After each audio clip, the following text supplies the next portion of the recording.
Well, I don't know if I'm in shot or not, but I'm going to give this a whirl. Quick review of internally of the nature hike from Cloud Peak. Decent tent, really good tent, but there is some fundamental flaws with it, even with the pole upgrade. The pole upgrades work really well. Like I say, we've been getting some pretty stiff winds, which seem to have died down now recently.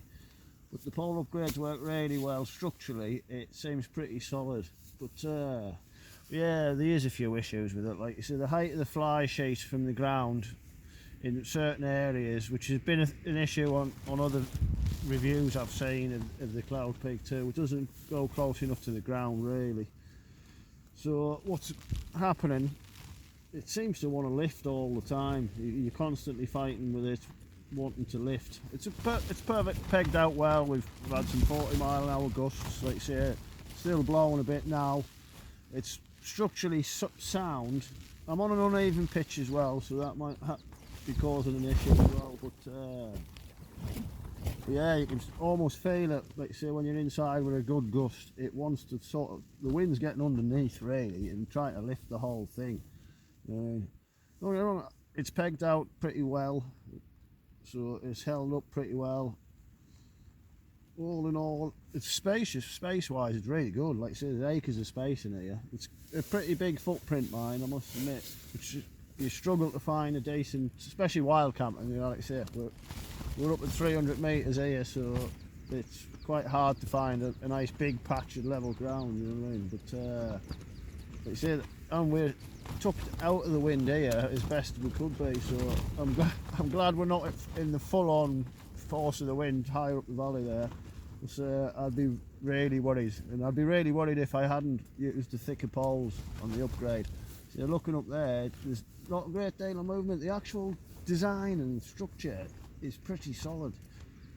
But like I say, I'll just show you, like you say, the gap down there. That's, like you say, the wind's wanting to get in and lift, especially that side there. But we are on uneven ground, so that may be what's causing the issue. But like you see, there's another part of the fly sheet. You can't get that any closer to the ground really, and that's what's causing the problem, I think. You know, it's wanting to lift the whole structure up, that type of thing. So, which is not what you want to happen. But other than that, like I say, look at the room. Yeah, we've got plenty of room. Ben's tucked in here, keeping out the wind. But yeah, we're getting a bit of decent wind, like, as you can probably hear. Yeah, you can see it trying to lift that pole in the corner there. I need to upgrade the tie-offs on there. Like you say, the ones on there I'm slightly concerned about.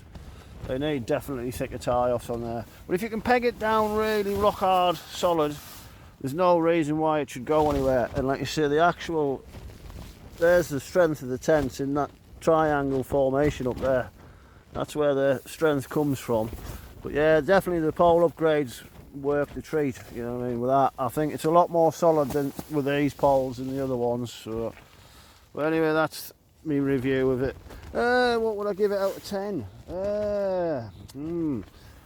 Like I say, definitely no way near a winter tent. There's too much mesh in it, like, especially with the wind blowing underneath as well. Obviously that's giving you more wind chill to factor in, so definitely only a summer, early autumn tent. So out of 10, I'd give it a 7, and that's purely for a few things off, you know what I mean. I've been hypercritical. For the money, on budget alone, it gets a 10. Mind you, I've had to spend money on the upgrade of the poles, so go on. 7, yeah, 7 out of 10 for the Cloud Peak 2 from Nature Hike.